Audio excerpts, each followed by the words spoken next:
देख रहे हैं आप, मैं हूं आपके साथ पल्लवी राजपूत और हमारे इस बुलेटिन में आप सभी का स्वागत है। उत्तर प्रदेश में फिल्म सिटी के अपने ड्रीम प्रोजेक्ट को लेकर मुख्यमंत्री योगी आदित्यनाथ लगातार कोशिशों में जुटे हुए हैं। इस बीच 2 दिवसीय दौरे पर सीएम मुंबई पहुंचे हैं। मंगलवार को मुंबई पहुंचने के बाद देर शाम उन्होंने बॉलीवुड अभिनेता अक्षय कुमार से मुलाकात की। यही नहीं, इस दौरान जाने माने सिंगर कैलाश खेर से भी सीएम योगी मिलने के लिए पहुंचे।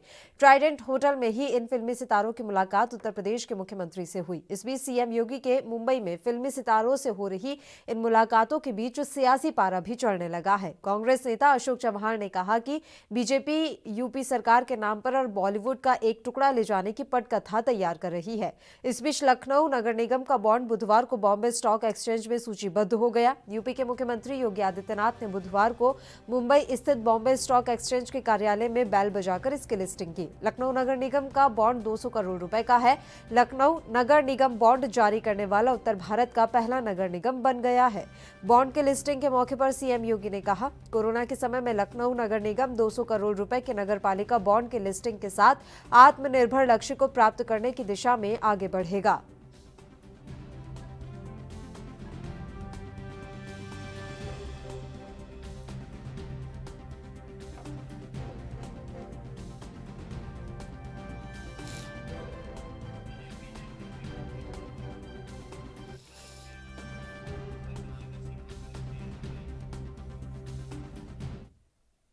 और इस पूरे मसले पर चर्चा के लिए इस समय 2 मेहमान हमारे साथ जुड़ गए हैं। कांग्रेस से रत्नाकर सिंह जी, इसके अलावा भारतीय जनता पार्टी से विनोद मिश्रा जी। दोनों का बहुत बहुत स्वागत है। सबसे पहले रत्नाकर जी, मैं आपके पास आना चाहूंगी। देखिए, महाराष्ट्र में आप महागठबंधन की सरकार में हैं, आप वहां सरकार के साथी हैं और लगातार वहां की सरकार की तरफ से इस तरह की बयानबाजी की जा रही है फिल्म सिटी को लेकर, जो कि आश्चर्यजनक है। आखिर दिक्कत क्या है? अगर उत्तर प्रदेश में फिल्म सिटी बनती है तो इससे किसी का नुकसान हो जाएगा क्या?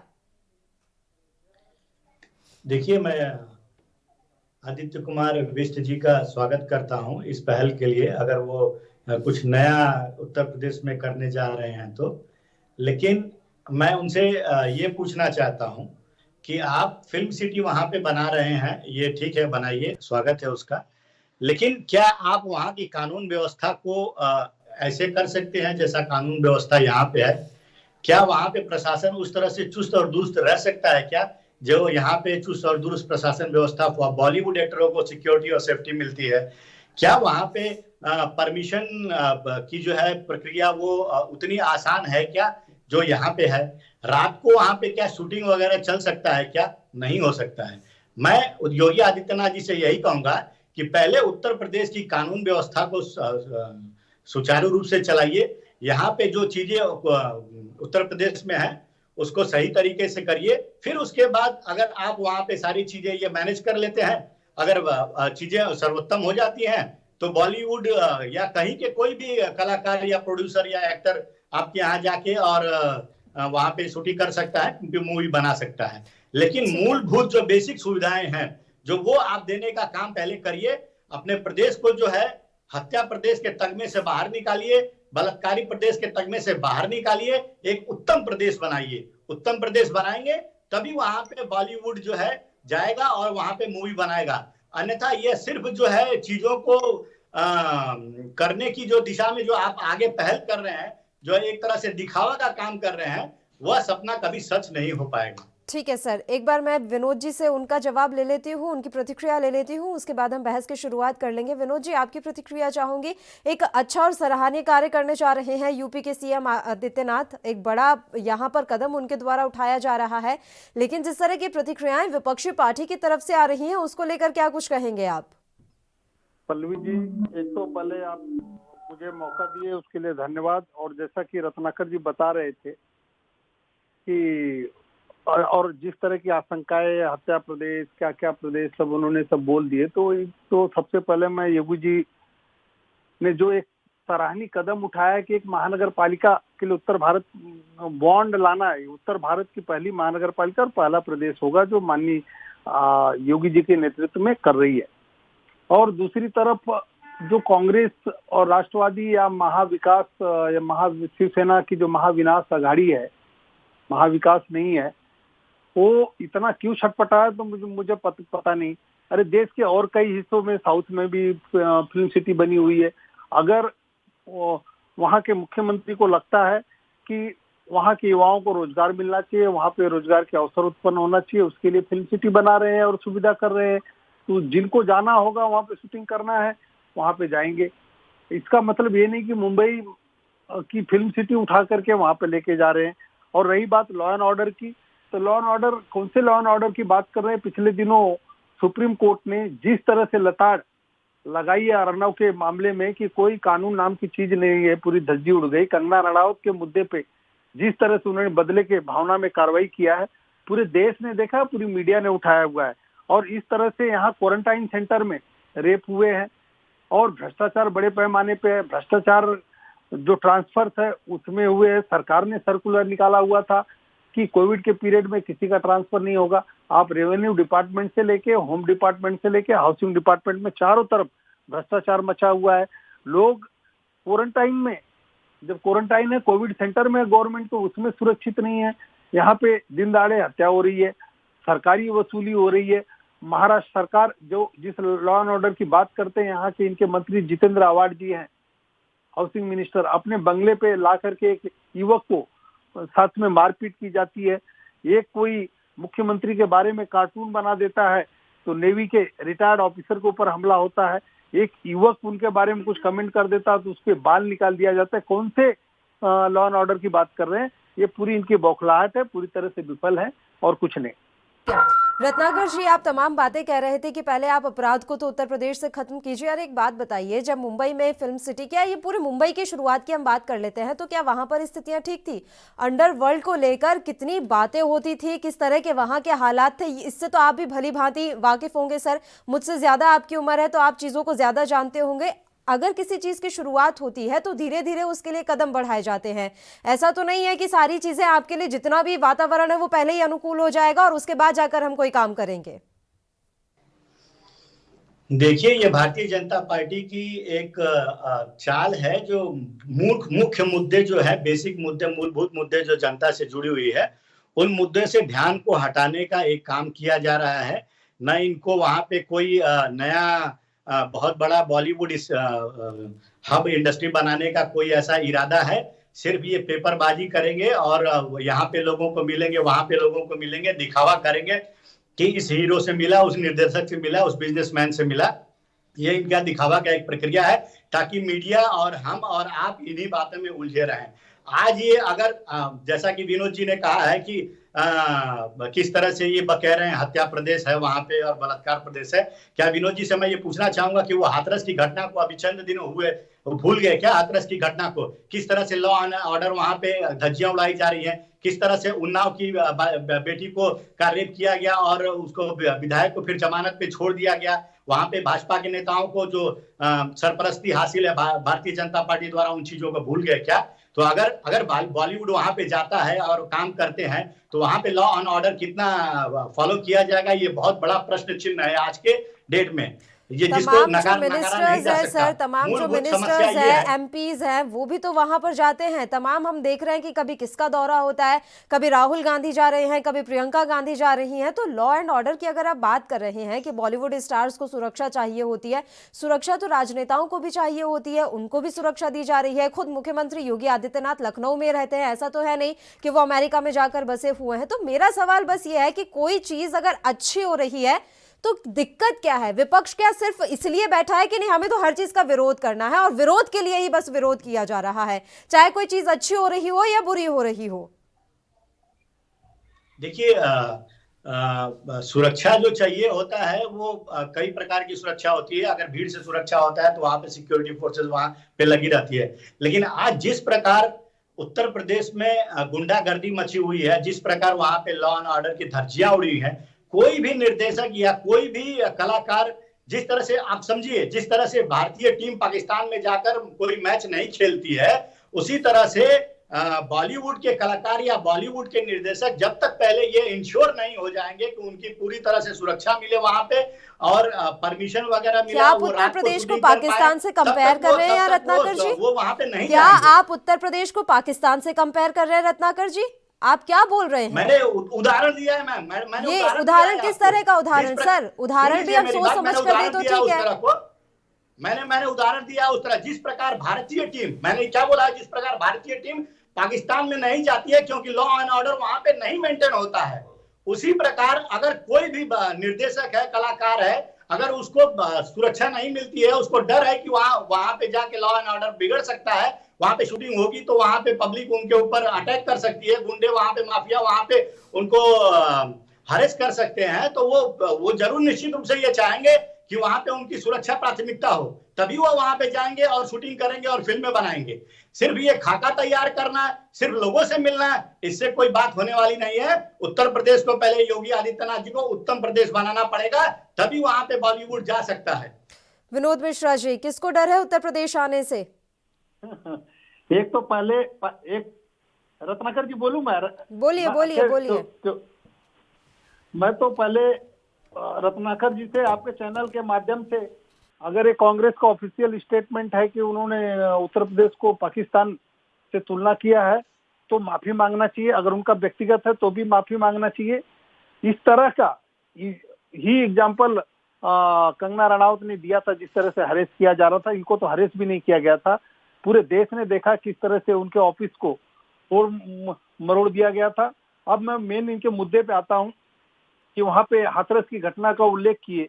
हाथरस की घटना हुई, लेकिन उसके बाद सरकार किस तरह से काम की, तुरंत सरकार ने उसको सीबीआई को रिफर कर दिया, सारे आरोपी गिरफ्तार हुए, एसआईटी बना दी गई और उस घटना की जांच चालू है। लेकिन उस पर भी इन्होंने राजनीति किस तरह से किया, किस तरह से बोगस उसकी भाभी बना के लेके बनाया लोगों ने इनके कार्यकर्ताओं को ही, और किस तरह से भड़काने का काम किया, उसके ऊपर लोगों के ऊपर केस भी बनी हुई है और इनकी खुद नेत्री प्रियंका गांधी उसमें इन्वॉल्व रही है। और वहीं पर आप देखेंगे बलरामपुर में घटना हुई थी, वहां पर कोई नहीं गया, क्योंकि ये तुष्टीकरण की राजनीति करते, ना ही राहुल गांधी को टाइम मिला, ना राजीव गांधी को मिला, ना ही कांग्रेस के किसी नेता को मिला। और महाराष्ट्र की देखेंगे तो आप खरलांजी प्रकरण, उसका क्या हुआ? कुछ नहीं हुआ। एक दलित का रेप, सामूहिक बलात्कार हुआ, उसमें कुछ आज तक नहीं हुआ है। पालघर की घटना पे पूरा देश चिल्ला रहा है, साधु संतों की हत्या हो गई, निर्मम हत्या हुई, लेकिन सरकार ने आज तक कोई कार्रवाई नहीं किया, क्योंकि एक राजनीतिक पार्टी के कार्यकर्ता उसमें शामिल थे। और ना ही सीबीआई की बार बार मांग होने के बाद वो हुई है। सुशांत का प्रकरण आप सब लोगों ने देखा हुआ कि किस तरह से दबाने का काम इस सरकार ने किया है। और वहीं पर ये फिल्म सिटी की बात कर रहे हैं, अगर मैं लूं तो विद्या बालन एक सुप्रसिद्ध अभिनेत्री है, उन्होंने इनके एक मंत्री का, महाविकास अघाड़ी के मंत्री के डिनर को ठुकराया तो उनकी शूटिंग को रुका दिया गया। मतलब पूरी तरह से एक्सटॉर्शन विकास अघाड़ी हो गई है। और ये अगर सुरक्षा है, लोग शूटिंग जाएंगे कि नहीं करेंगे कि नहीं करेंगे, अगर इतना डर है तो रत्नाकर जी कैसे तय करेंगे? वो तो जो उस इंडस्ट्री को बिलोंग करते हैं वो लोग जाएंगे, वो तय करेंगे। और इतनी बौखलाहट क्यों? रत्नाकर जी, मैं विनोद जी से एक प्रश्न पूछना चाहता हूँ जी। भारतीय जनता पार्टी के प्रदेश अध्यक्ष जी ने कहा है कि यह बॉलीवुड के महत्व को कम करने की कोशिश की जा रही है, जो मुंबई को शिफ्ट करने की बात कही जा रही है उत्तर प्रदेश को। तो क्या विनोद जी आप भारतीय जनता पार्टी के महाराष्ट्र प्रदेश के अध्यक्ष की बातों से सहमत हैं या असहमत है? पहली चीज ये बता दीजिए आप। जवाब देता हूँ। चंद्रकांत दादा पाटिल हमारे प्रदेश अध्यक्ष है, उनका बयान आप एक बार फिर से सुनिए, क्योंकि उन्होंने बोला है कि जब पत्रकार महोदय लोगों ने पूछा कि उत्तर कांग्रेस के प्रवक्ता सचिन सावंत जी का स्टेटमेंट है कि मुंबई से बॉलीवुड को ट्रांसफर करने का काम, उत्तर प्रदेश ले जाने का काम चल रहा है, तो इस तरह की साजिश चल रही है। उस पर उन्होंने रिप्लाई करते हुआ कहा कि ऐसा भरसक नहीं हो सकता और ऐसी कोई कोशिश नहीं है। आप चाहते हैं क्या मुंबई से ये बॉलीवुड जो है? सुनिए ना, हम बॉलीवुड शिफ्ट करने नहीं, योगी जी बॉलीवुड शिफ्ट कर रहे हैं, वहां पे एक फिल्म सिटी बना रहे हैं। मुंबई का बॉलीवुड यहाँ का बंद करके फिल्म सिटी वहां पे नहीं जा रही है। वो बात उन्होंने वही बोला कि ये गलत बात है और ये हो नहीं सकता कि यहाँ से वहां शिफ्ट हो जाएगी।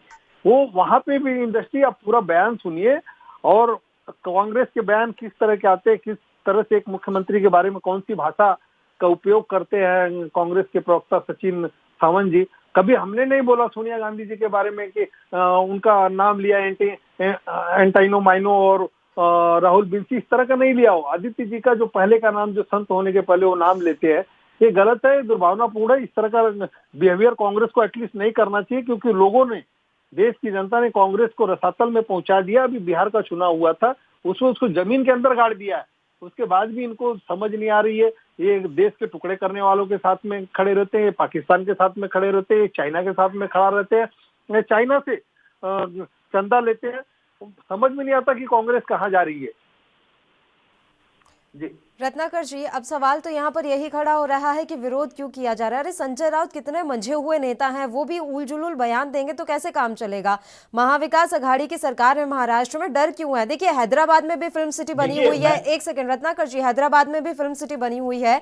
इसका मतलब ये तो नहीं कि बॉलीवुड उठकर हैदराबाद चला गया और पूरा का पूरा जो बॉलीवुड इंडस्ट्री है अब हमने हैदराबाद में जाकर शिफ्ट कर दी है। तो अगर देश में एक जगह और फिल्म सिटी का निर्माण हो रहा है तो ये तो अच्छी बात है, वहां के लोगों को रोजगार मिल जाएगा, स्थानीय प्रतिभा भी निखर कर सामने आ जाएगी, कुछ अच्छी चीजें भी देखी जा सकती हैं। देखिए, मैंने पहले भी आपसे ये बात कहा है कि ये महज एक दिखावा वाला काम चल रहा है। इसमें कोई, आप अगर देखेंगे तो आने वाले समय में इसका कोई रिजल्ट हासिल होने वाला नहीं है।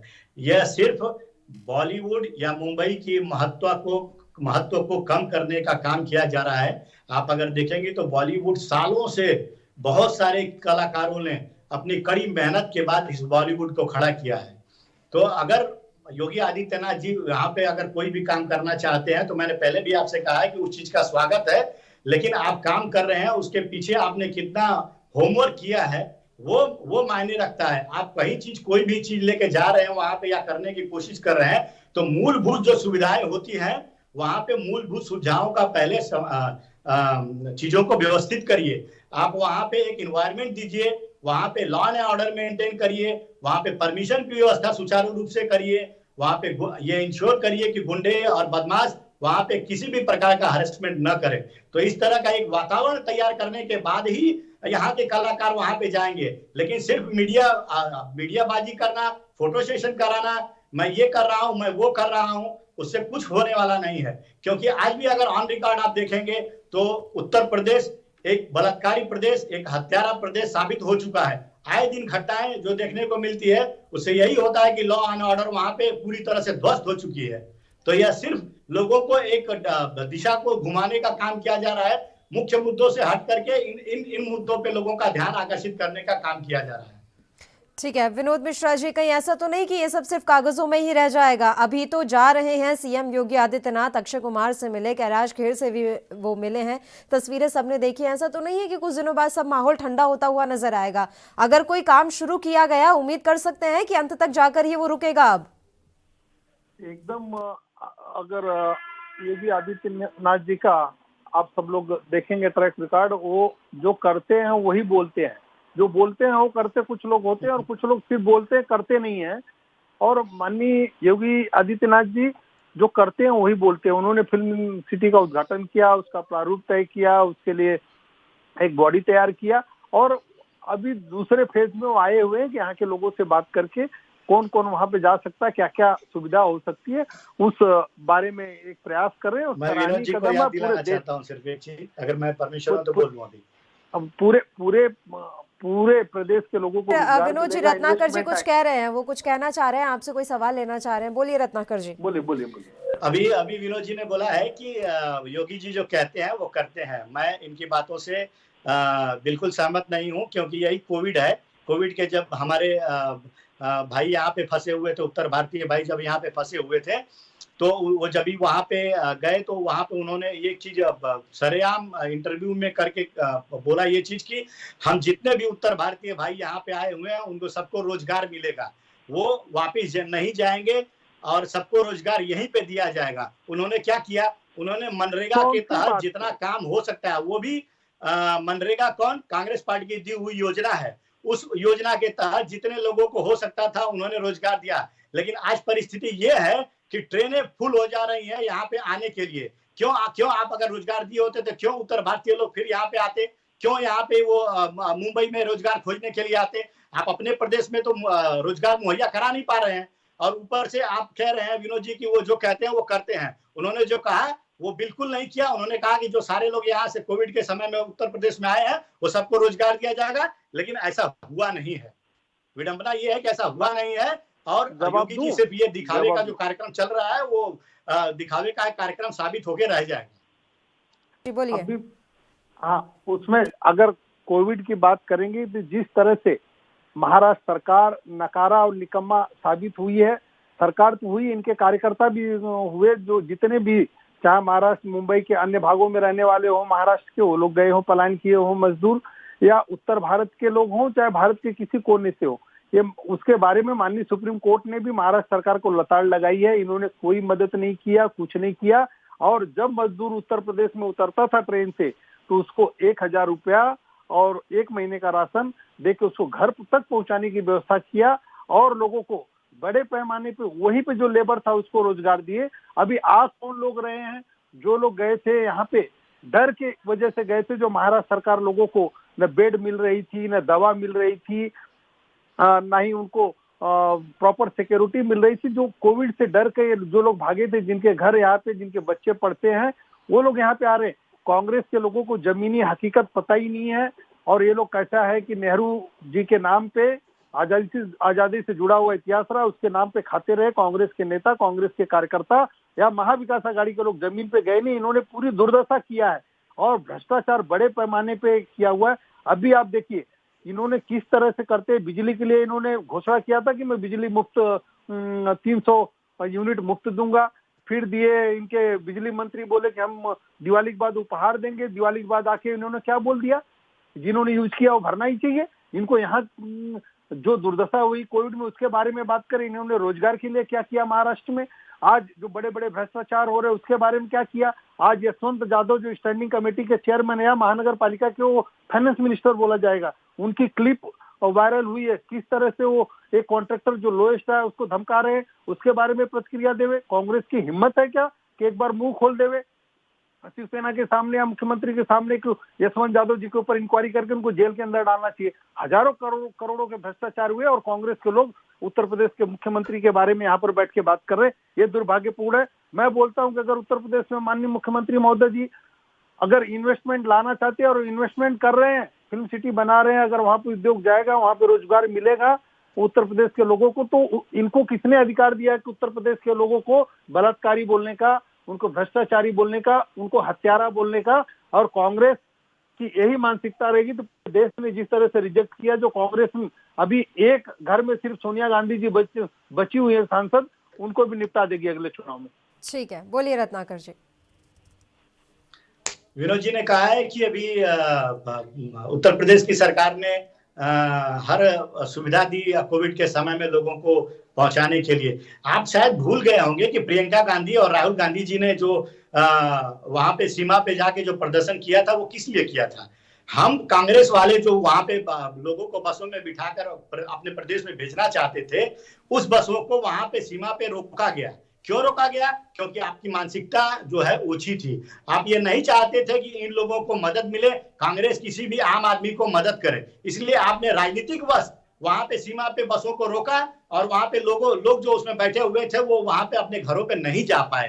तो क्या आपने सभी लोगों को घर पहुंचा दिया? हम जो कोशिश कर रहे थे लोगों को घर पहुंचाने के लिए, आपने तो उसमें विघ्न डाला। आप तो चाह रहे थे कि ये कांग्रेस वाले कहीं से किसी को मदद नहीं कर पाए, लेकिन जनता यह जानती है कि कांग्रेस का इरादा क्या है। कांग्रेस का इरादा हर एक व्यक्ति जो आम व्यक्ति है उसके साथ कांग्रेस खड़ी है, न कि पूंजीपतियों के साथ खड़ी है। इनका इरादा सिर्फ अडानी और अंबानी जैसे पूंजीपतियों को धनाढ़ बनाने का है। कृषि कानून में भी देख लीजिए आप, आज किसान आज दिल्ली के बॉर्डर पे लाखों की संख्या में पहुंचा हुआ प्रदर्शन कर रहा है, लेकिन ये लोग सुध नहीं ले रहे हैं। ये सिर्फ मीडिया में ही वार्तालाप किया जा रहा है। किसानों पे बैठकर मुद्दों पे जो चीजें हैं वो बातें रत्नाकर जी, कृषि कानूनों का तो मुद्दा ही दूसरा हो गया। आज तो हम उत्तर प्रदेश को लेकर बात कर रहे हैं कि उत्तर प्रदेश में विकास की कोशिश की जा रही है। बीएसई को लेकर भी आज काफी अच्छा यहाँ पर काम सीएम योगी आदित्यनाथ के द्वारा किया गया। एक रिएक्शन आप इस पर भी दे दीजिए। इतना बड़ा और सराहनीय काम है सर बीएसई को लेकर, तो इस पर तो आप, मैं उम्मीद करती हूँ कि सराहना करेंगे ही। ग्राउंड लेवल पे कितना जाता है ये मायने रखता है। आप कोई भी प्लानिंग करते हैं, कोई चीजों को करने की कोशिश करते हैं, लेकिन वो ग्राउंड लेवल पे कितना काम होता है वो चीज मायने रखता है। भारतीय जनता पार्टी सिर्फ योजनाएं बनाती है। आप अगर देखेंगे तो बहुत सारी योजनाएं बनाई है, मेक इन इंडिया बनाया है, स्टार्टअप इंडिया बनाया है, बहुत सारी योजनाएं हैं, लेकिन असल में वो धरातल पे वो योजनाएं कितनी सुचारू रूप से चल रही हैं, ये बड़ा प्रश्न है। ये सारी योजनाएं सिर्फ कागजों में है, टीवी में है, मीडिया में है, सोशल मीडिया में दिखती हैं, लेकिन जमीनी हकीकत ये है कि इन योजनाओं का कोई आधार नहीं है, कोई फल नहीं मिला है इन योजनाओं को। आज भी देखिए बेरोजगारी अपने चरम पे है, आज भी किसान आत्महत्या करने को मजबूर है, आज भी बेरोजगार सड़कों पे युवा घूम रहा है। सिर्फ अगर ये योजनाएं होती है, मेक इन इंडिया होता, स्टार्टअप होता, या जो भी योजनाएं ये लेके आए हैं वो होता, तो परेशान क्यों होता आम नागरिक, क्यों सड़कों पे उतरता है, क्यों आज किसान विरोध करता है? तो ये इनकी योजनाएं सिर्फ कागजी योजनाएं हैं, धरातल पे कोई योजना नहीं है। शायद ये विनोद जी या भारतीय जनता पार्टी की सरकार इस हकीकत से रूबरू नहीं है। विनोद मिश्रा जी, क्या इस हकीकत से आप रूबरू नहीं है जो कांग्रेस के नेता रत्नाकर सिंह जी कह रहे हैं कि धरातल पर कुछ होता नहीं है, सिर्फ कागजों में ही सब रह जाता है? मैं तो मैंने बताया कि उत्तर प्रदेश में क्या क्या योजनाएं चल रही हैं, कैसे उन्होंने कोविड में घर पे भेजा उत्तर प्रदेश की सरकार ने। और उन्होंने एक सवाल उठाया था कि दिल्ली की घटना का उल्लेख किया था, वहां पे राहुल गांधी जी और अपने प्रियंका गांधी जी ने जो प्रोटेस्ट किया था। अब मुंबई से भी लोग जा रहे थे, हम लोग लगातार लोगों के उसमें लगे हुए थे कि कैसे उनको पासेस इशू हो, कैसे बिठाया जाए। उत्तर प्रदेश सरकार का था कि आप ट्रेन से भेजिए, जितनी ट्रेनें चाहिए हम देंगे उनको, क्योंकि उसमें वो सुविधा बराबर कर पाएंगे।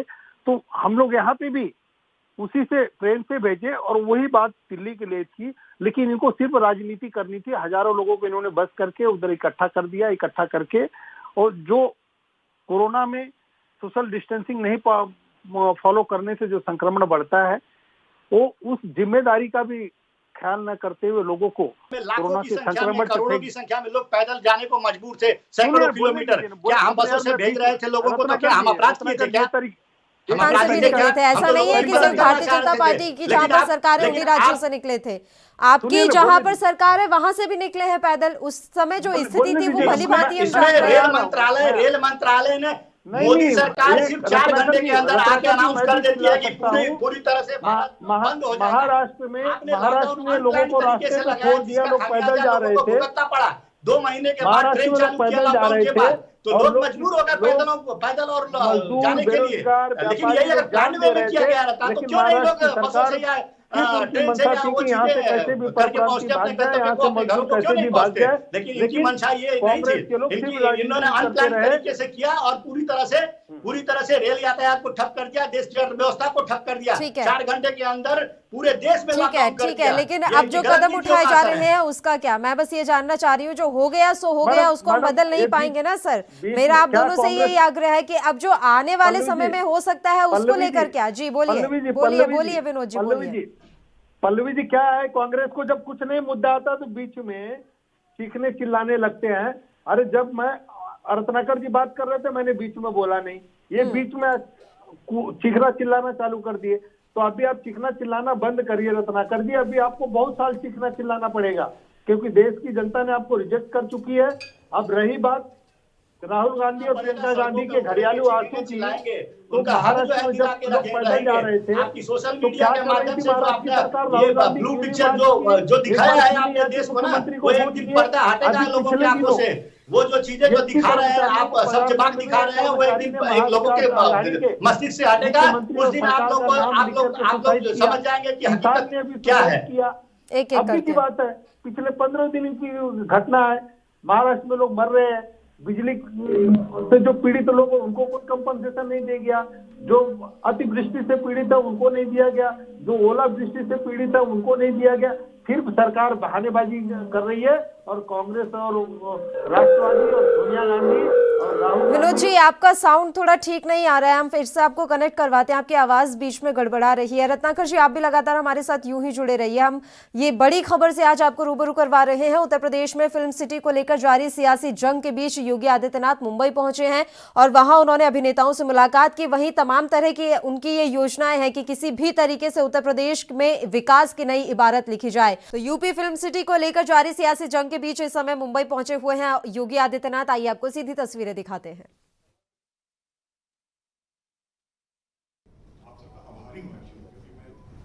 हमेशा से चाहता था कि उत्तर प्रदेश में फिल्म निर्माण हो, का रहने वाला हूँ, वही सब कुछ सीखा इलाहाबाद का, आपको तो पता ही है सब। और इससे पहले भी जो कई सरकारें थी उसमें मंजूर था, तब उस वक्त भी मैं था उनका, तब भी मैंने उनको कुछ सुझाव दिए थे, पर शायद मेरे सुझाव थोड़ा पेचीदा थे। लेकिन जिस तरह का आप अभियान चला रहे हैं, मुझे लगता है वो चीज अब उतनी पेचीदा रहेगी नहीं। तो मुझे लगता है कि फिल्म इंडस्ट्री, फिल्म स्टूडियो बनाने के साथ साथ जो मेन चीज होती है फिल्मों की, वो होते हैं वर्कर, यानी कि जो light boy, spot boy, set design करने वाले, काम करने वाले लोग। ये यूनिट अगर 100 की होती है तो 80 लोग तो यही होते हैं ताकि वहां से तो पलायन ना हो, यहां ना आए। उनके लिए छोटे छोटे इकोनॉमिकल मकान अगर 1 बेडरूम टाइप के वहां से साथ में बनाए तो वो लोग वहीं रहेंगे, तब फिल्म मेकिंग का प्रोग्रेस एक्चुअली में हो पाएगा। यही मेरी गुजारिश है। Thank you sir. Thank you Dinesh. अब मैं सीधा अपने लोकप्रिय और अपने माननीय मुख्यमंत्री जी, उनसे मैं अनुरोध करूंगा, निवेदन करूंगा कि वो डायस पे आए और अपना आशीर्वाद दें, जिनके निर्देश से ये सारा कार्य संपन्न हो रहा है। मुझे लगता है तालियों से हमें स्वागत करना चाहिए।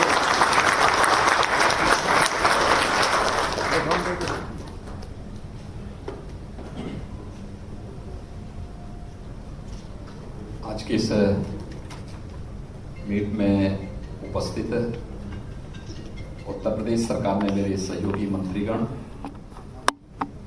औद्योगिक विकास के मंत्री श्री सतीश महाना जी, एमएसएमई और एक्सपोर्ट प्रमोशन के मिनिस्टर श्री सिद्धार्थनाथ सिंह जी, नगर विकास के मंत्री श्री आशुतोष टंडन जी, उत्तर प्रदेश फिल्म विकास परिषद की अध्यक्ष श्री राजू श्रीवास्तव, माननीय सांसद श्री रवि किशन जी, प्रदेश के औद्योगिक एवं स्थापना विकास के आयुक्त श्री आलोक टंडन जी,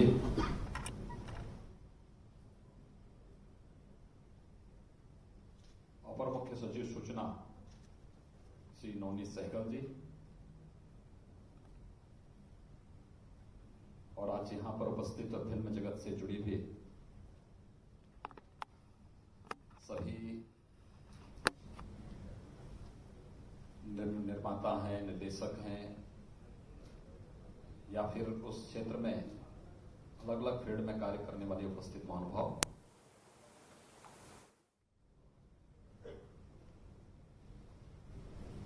फिल्म सिटी की घोषणा के बाद वर्चुअली एक बार आप सबके साथ लगभग मैंने संवाद किया है, लेकिन आज मुझे यहां पर बॉम्बे स्टॉक एक्सचेंज में एक कार्यक्रम में आना था। उस कार्यक्रम को संपन्न करने के बाद मैंने जरूरी समझा कि एक संवाद आप सबके साथ में मैं करूं, और इसीलिए मैं आज यहां पर उपस्थित हुआ हूं आपके बीच में। मैं आप सबका हृदय से अभिनंदन करता हूं कि आप बहुत शॉर्ट नोटिस पे यहां पर उपस्थित हुए हैं। कोरोना से देश भी दुनिया भी जूझ रही है, तो स्वाभाविक रूप से फिल्म जगत भी इससे बुरी तरह प्रभावित हुआ है। लेकिन हर समय एक जैसी स्थिति नहीं होती। भारत ने कोरोना के खिलाफ बहुत मजबूती से लड़ाई को लड़ा है, और उत्तर प्रदेश जो देश में आबादी के हिसाब से अगर आप देखेंगे तो आबादी सबसे बड़ी आबादी का प्रदेश है। 24 करोड़ की आबादी वहां निवास करती है। 24 करोड़ की आबादी में कोरोना की पॉजिटिविटी देश के अंदर अगर हम देखेंगे तो न्यूनतम है। हम लोगों ने कोरोना को भी बहुत प्रभावी ढंग से नियंत्रण किया, होने वाली मौत को भी पूरी तरह नियंत्रित करके रखा, हेल्थ इंफ्रास्ट्रक्चर को भी बढ़ाया, और प्रतिदिन उत्तर प्रदेश सरकार वर्तमान में भी इन सब के बावजूद 1.5 लाख से लेके पौने यानी 2 लाख तक के टेस्ट प्रतिदिन वहां के नागरिकों का करवा करके हर एक नागरिक को सुरक्षित करने की पूरी प्रतिबद्धता के साथ कार्य कर रही है। लेकिन हम लोगों ने लॉकडाउन भी नहीं लगाया है दोबारा, न कर्फ्यू लगाया है और न लगाने का ही कोई विचार है। हमने कहा सारी एक्टिविटीज को प्रारंभ करो, सतर्कता और सावधानी हर एक स्तर पर लगाएंगे। हमने हर चौराहे पर पब्लिक एड्रेस सिस्टम लगाया है।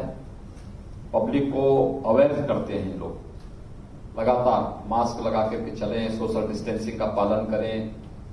कहीं कोई बात होती है तो आप नजदीक के केंद्र में जाकर के निःशुल्क टेस्ट अपना करा लें। वहां टेस्ट भी फ्री है, उपचार भी फ्री है, हर प्रकार की सुविधा फ्री है। ये सारे कार्यक्रम आप कराइए, लेकिन अपनी अन्य सामान्य गतिविधियों को बाधित मत होने दो, क्योंकि हमारे लिए जान भी है और जहान भी है। हमें दोनों को साथ लेकर के चलना है। तो स्वाभाविक रूप से आर्थिक गतिविधियां कहीं बाधित न हो, इस दृष्टि से भी ये कार्यक्रम वहां पे प्रारंभ हुए हैं। और इसीलिए उत्तर भारत का पहला कोई म्युनिसिपल कॉर्पोरेशन है जिसके बॉन्ड जारी हुए हैं, और उसकी लिस्टिंग के लिए ही आज हम लोग बॉम्बे स्टॉक एक्सचेंज में आए हैं। उसका म्युनिसिपल कॉर्पोरेशन तो एक अवसर मुझे मिला कि आज यहां पर आकर के आप सबसे मैं संवाद बना सकूं। ये आज की आवश्यकता है, आज की नई आवश्यकता के अनुरूप, नए माहौल के अनुरूप, फिल्म जगत से जुड़ी हुई चुनौतियां और फिल्म जगत से जुड़ी हुई आवश्यकताओं के अनुरूप उस प्रकार का माहौल और उस प्रकार की आवश्यकताओं की पूर्ति सरकार और हम मिलकर, यानी फिल्म जगत मिलकर के एक साथ करें कि केवल सरकारी पक्ष ही न बन जाए। मेरा यह मानना है कि इसमें आप सबकी भी सक्रिय सहभागिता होनी चाहिए इस पूरे प्रोजेक्ट में। ये सरकारी आयोजन या सरकारी प्रोजेक्ट बनकर के कतई नहीं रहना चाहिए। सरकार सपोर्ट करेगी। फिल्म जगत से जुड़े हुए निर्माता, निर्देशक, एक्टर और इस फील्ड में काम करने वाले हर एक पक्ष की सहभागिता इसमें लीड करे और सरकार उनके पीछे रह करके उन्हें सपोर्ट करेगी। तो मुझे लगता है सफलतम कार्यक्रम हम लोग उत्तर प्रदेश के लिए दे पाएंगे, देश के लिए दे पाएंगे, दुनिया के लिए दे पाएंगे। लोकेशन आपके सामने यहां पे रखा है कि देश का सबसे अच्छा लोकेशन, एशिया का सबसे बड़ा एयरपोर्ट जहां बन रहा है जेवर में, उससे 6 किलोमीटर की दूरी पर यह लोकेशन है। यहां से दिल्ली आप आधे घंटे में जा सकते हैं, यहां से मथुरा वृंदावन आधे घंटे में आप जा सकते हैं, यहां से आगरा 45 मिनट से 1 घंटे के अंदर आप आगरा पहुंच सकते हैं। आगरा नोएडा एक्सप्रेस वे के तट पर स्थित ये भूभाग है, यमुना नदी के तट पर है और कृष्ण की मथुरा वृंदावन के सानिध्य में यह केंद्र आपको प्राप्त हो रहा है। इस संबंध में आपके जो महत्वपूर्ण सुझाव होंगे, क्योंकि इस फील्ड में न मैंने काम किया है न मेरी टीम ने काम किया है, हम लोग जिस फील्ड में काम कर रहे हैं वहां का अनुभव बता सकते हैं, लेकिन इस फील्ड में कार्य आप लोगों ने किया है और हर एक के पास अपने अनुभव है, लंबा अनुभव है। क्या कुछ इसमें किया जाना चाहिए, इसके लिए आपके सुझाव, इसको किस मॉडल में हमें आगे लेके जाना चाहिए, इसमें आपकी सहभागिता उस रूप में आगे बढ़ेगी तो उत्तर प्रदेश सरकार एक बहुत अच्छी, केवल एक यमुना अथॉरिटी की फिल्म सिटी नहीं होगी या उत्तर प्रदेश की फिल्म सिटी नहीं होगी, ये वर्ल्ड क्लास की फिल्म सिटी होगी। वर्ल्ड क्लास की फिल्म सिटी के लिए ही आप सबको आमंत्रित करने के लिए मैं यहां पर आया हूं। उत्तर प्रदेश असीम संभावना वाला प्रदेश है। उत्तर प्रदेश के पोटेंशियल को देश भी और दुनिया भी समझती है और उस पोटेंशियल को अगर आप देखेंगे तो हर एक फील्ड में आपको अवसर मिलेंगे।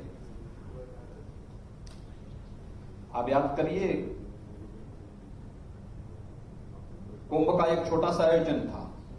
कुंभ हम लोगों ने लोकलाइज कर दिया था। लोग ये मानते थे कि कुंभ का मतलब जहां लोग स्वयं आ जाएं, लोकल स्तर पर अपनी गठरी लेकर के आए, स्नान करके फिर निकल जाए। वहां गंदगी होती थी, अव्यवस्था होती थी, दुर्व्यवस्था होती थी, भगदड़ होती थी। लेकिन कुंभ का आयोजन वैश्विक पटल पर भारत की आध्यात्मिक और सांस्कृतिक विरासत की कमिट छाप छोड़ सके, इसे हम कैसे आगे ले जा सकते हैं। 2019 में हमें यह अवसर करने का, इस आयोजन को संपन्न करने का एक अवसर प्राप्त हुआ था। और आपने कुंभ के आयोजन को देखा होगा, 24 करोड़ से अधिक श्रद्धालु प्रयागराज कुंभ में आए। कोई गंदगी नहीं, कोई अव्यवस्था नहीं, कोई अराजकता नहीं, कहीं कोई भगदड़ नहीं। एक स्वच्छ, सुरक्षित और सुव्यवस्थित कुंभ भी आयोजित हो सकता है। यूनेस्को को इसके लिए मान्यता देने के लिए उनकी मजबूरी बनी कि कुंभ ने प्रधानमंत्री जी के आह्वान पर प्रयागराज कुंभ को मानवता की अमूर्त सांस्कृतिक धरोहर के रूप में मान्यता दी।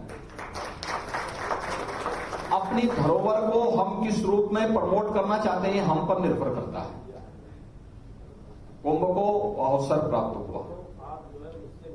आपने अयोध्या के दीपोत्सव के कार्यक्रम को देखा होगा। अयोध्या में दीपोत्सव का कार्यक्रम यानी दीपावली हम अयोध्या के साथ जोड़ करके देखते हैं। भगवान राम का 14 वर्षों के वनवास के बाद अयोध्या आगमन की स्मृति में देश दीपावली मनाता है। लेकिन जिस स्मृति में आयोजन होता था और हम घर घर में दीप जलाते हैं, उस अयोध्या में ही अंधेरा छाया हुआ था। उस अयोध्या में 4 साल पहले दीपावली का कोई आयोजन नहीं हो पाता था।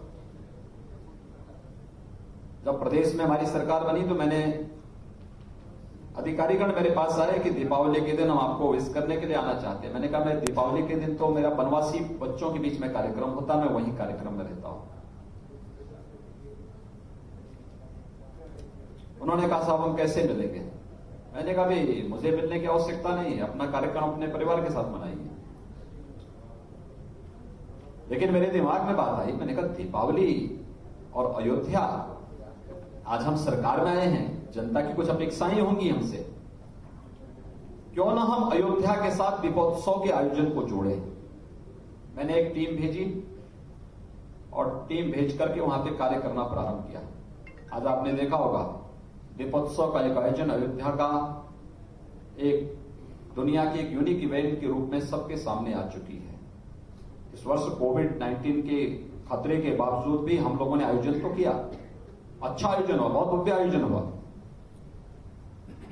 लेकिन विगत 2 वर्षों में साउथ कोरिया की फर्स्ट लेडी पहले साल आई थी और डिप्टी प्राइम मिनिस्टर फिजी की अगले वर्ष, विगत वर्ष वहां उस आयोजन के साथ जुड़ी थी। यानी दुनिया के अंदर राम की संस्कृति जहां जहां दुनिया के अंदर गई, उन देशों को भारत के साथ जोड़ने का कार्यक्रम भी हम इसके साथ करेंगे। और ये आयोजन अयोध्या के माध्यम से आज आगे बढ़ता हुआ दिखाई दे रहा है। अभी 3 दिन पहले आप लोगों ने देखा होगा काशी में, वाराणसी में देव दीपावली का आयोजन। देव दीपावली का आयोजन हमें कोविड-19 के प्रोटोकॉल को भी पालन करना था। और आप आश्चर्य करेंगे कि एक आयोजन जिसे हमने 15 दिन पहले ही घोषित किया कि आयोजन हम लोग करेंगे। विगत वर्षों तक काशी में देव दीपावली में तमाम बाहरी टूरिस्ट भी आता था, विदेशों से लोग आते थे, होटल बुक होते थे। इस बार 15 दिन पहले घोषणा हुई, 5 दिन पहले ये भी घोषणा हुई कि प्रधानमंत्री जी भी इस आयोजन में शामिल होंगे। वाराणसी में छोटे बड़े होटल 500 हैं, एक भी होटल में एक भी रूम खाली नहीं था, पूरा पैक हो चुका था। वाराणसी में इतना भव्य आयोजन अभी 3 दिन पहले देव दीपावली का आयोजित हुआ कि उस आयोजन के माध्यम से पर्यटन की अपार संभावनाओं को हम देख सकते हैं। भारत की आध्यात्मिक और सांस्कृतिक विरासत को अगर देखना हो तो आपको उत्तर प्रदेश की तरफ देखना ही पड़ेगा। राम की जन्मभूमि, कृष्ण की जन्मभूमि, बाबा विश्वनाथ का धाम, गंगा और यमुना जैसी पवित्र नदियों का संगम, गंगोत्री से लेके गंगा सागर तक लगभग 2500 किलोमीटर की लंबी दूरी गंगा मैया तय करती है, उसमें से 1000 किलोमीटर अकेले उत्तर प्रदेश के अंदर तय करती है। ये उत्तर प्रदेश के अंदर आप देखेंगे शक्तिपीठ वहां पर मौजूद हैं, वहां पर आपको हर प्रकार के टूरिज्म के लिए भी उस प्रकार के अवसर हैं, यानी केवल स्पिरिचुअल टूरिज्म के लिए ही नहीं, इको टूरिज्म की भी ढेर सारी संभावनाएं। अभी हमारे मंत्री श्री सिद्धार्थनाथ सिंह जी अभी बहराइच के पास वे अचानक एक कार्यक्रम में गए थे, उन्हें लगा कि यहां सामने जंगल है, थोड़ा इधर जाके देखें। वहां से जो सीन उन्होंने देखी और जिस प्रकार से वहां उन्होंने देखा, वहां पे शेर देख रहे हैं, हाथी देख रहे हैं, वहां पे राइनो देख रहे हैं, वहां पर जंगल में जानवरों की और जंगली जानवरों की एक लंबी उनको कतार देखने को मिली। उसके बाद फिर दूसरा अपना कार्यक्रम में बनाते हैं अपने परिवार के साथ में वहां देखने के लिए। कितना यानी प्राकृतिक सौंदर्य की स्थिति, अगर आप भारत नेपाल की सीमावर्ती क्षेत्र को देखें या फिर अगर आप विंध्य क्षेत्र में आप चंदौली, राजदरी और देवकली के जो जलप्रपात हैं, जो वाटरफॉल हैं, या सोनभद्र में अगर आप चले जाइए, मिर्जापुर के जंगलों में आप चले जाइए, चित्रकूट की ओर आप चले जाइए, कितना प्राकृतिक सौंदर्य से भरपूर माहौल आपको देखने को मिलेगा। बुंदेलखंड में आप चले जाइए, विस्तृत भूभाग आपको वहां देखने को मिलेगा। ये सभी अवसर मुझे लगता है कि फिल्म जगत के लिए इसलिए महत्वपूर्ण है। आपको सुरक्षा का माहौल चाहिए, आपको यानी सामाजिक सुरक्षा चाहिए, आपको सरकार के सपोर्ट की आवश्यकता है, आपको सुरक्षा की आवश्यकता है, आपको उस प्रकार का माहौल चाहिए जहां पर आप लोग रह करके सुरक्षित माहौल में फिल्म के उन सभी कार्यक्रमों की वहां पर उन सभी आयोजनों को संपन्न कर सकें। ये सभी माहौल आपको वहां पर देखने को मिल सकते हैं। उत्तर प्रदेश के अंदर अलग अलग क्षेत्रों में ये पूरा माहौल देखने को मिल सकता है।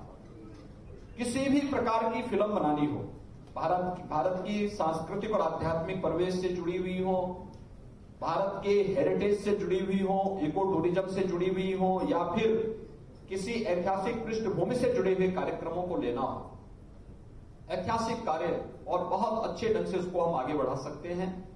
और मुझे लगता है कि ये फिल्म सिटी कनेक्टिविटी की दृष्टि से उत्तर प्रदेश के अंदर आपको एक नया अवसर देगा। आज उत्तर प्रदेश के अंदर हम लोग 4 नए एक्सप्रेस वेज बना रहे हैं। उत्तर प्रदेश में हर जिला मुख्यालय को, डिस्ट्रिक्ट हेडक्वार्टर को 4 लेन की कनेक्टिविटी के साथ हम जोड़ रहे हैं। उत्तर प्रदेश जिस भी देश या जिस भी प्रदेश के साथ जुड़ता वहां की 4 लेन की कनेक्टिविटी हम वहां पे दे रहे हैं। उत्तर प्रदेश के अंदर लगभग हर कमिश्नरी मुख्यालय के पास एक नया एयरपोर्ट हम देने जा रहे हैं। 2017 में उत्तर प्रदेश के अंदर जो 2 एयरपोर्ट फंक्शनल थे, आज 7 एयरपोर्ट फंक्शनल हैं। 14 पे हमारा कार्य चल रहा है। इंटरनेशनल एयरपोर्ट जेवर में भी बन रहा है, कुशीनगर में भी बन रहा है, अयोध्या में भी बन रहा है।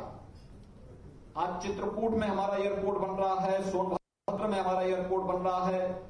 जिस आजमगढ़ का नाम लोग लेने से डरते थे, आज हमने वहां एक्सप्रेस वे भी दे दिया है और वहां पे हम एयरपोर्ट भी देने जा रहे हैं।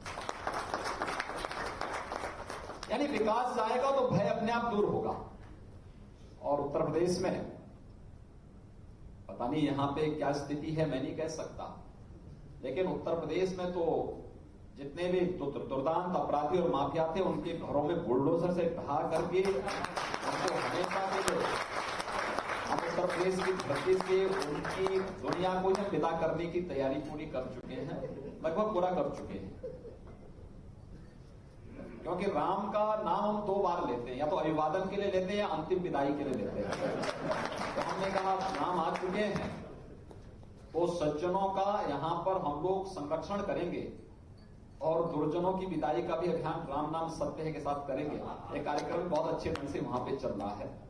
इसलिए सुरक्षा का बेहतर वातावरण भी उत्तर प्रदेश वहां पे दे रहा है, देगा। फिल्म सिटी के लिए आप सबके महत्वपूर्ण सुझाव हमारे लिए इस प्रोजेक्ट को आगे बढ़ाने में बहुत मदद करेगा। और फिर हम लोग बैठ करके इस पे चर्चा करें कि किस मोड़ पे हमें इसको आगे ले जाना है। और मैं तो इस बात का पक्षधर हूं कि दोनों मिलकर के इस कार्यक्रम को साथ आगे बढ़ाएं, क्योंकि केवल सरकारी पक्ष न रहे उसमें, वो एक सरकारी प्रोजेक्ट बनकर के न रह जाए। इस दिशा में हमें विचार करना चाहिए। आपके सबके सुझाव इसके लिए मैं आमंत्रित करूंगा। मैं एक बार फिर से फिल्म जगत की आप सभी हस्तियों का हृदय से अभिनंदन करता हूं और विश्वास व्यक्त करता हूं कि उत्तर प्रदेश में फिल्म निर्माण के लिए भी और फिल्म सिटी के इस अभियान के साथ पूरी मजबूती के साथ आगे बढ़ेगा। आप सबके सहयोग और आप सबके सुझाव के लिए मैं आप सबके बहुमूल्य सुझावों को भी सादर आमंत्रित कर रहा हूं और इस पूरे अभियान को हम आगे बढ़ा सकें, मिलकर के आगे बढ़ा सकें और दुनिया को एक बहुत अच्छी फिल्म सिटी बना करके अपने कला, अपनी संस्कृति, अपनी विरासत को मजबूती के साथ वैश्विक पटल पर स्थापित करने में हम सब सहभागी बन सकें। इस विश्वास के साथ मैं एक बार फिर से आप सबके आगमन के लिए आप सबको हृदय से धन्यवाद देता हूं। बहुत बहुत धन्यवाद। जय हिंद। बहुत बहुत अभिनंदन, बहुत बहुत आभार मुख्यमंत्री जी। और आपके शब्द बहुत बहुमूल्य हैं और यहाँ पर आपके प्रशंसक कुछ भेंट देना चाहते हैं। अनिल मुरारका जी मुख्यमंत्री जी को।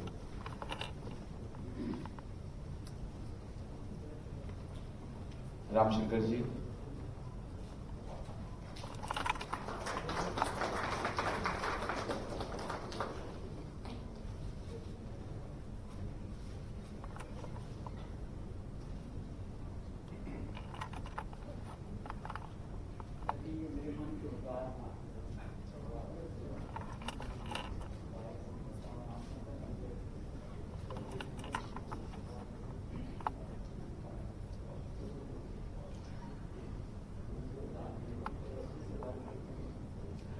आप सबके यहाँ पधारने का बहुत बहुत धन्यवाद।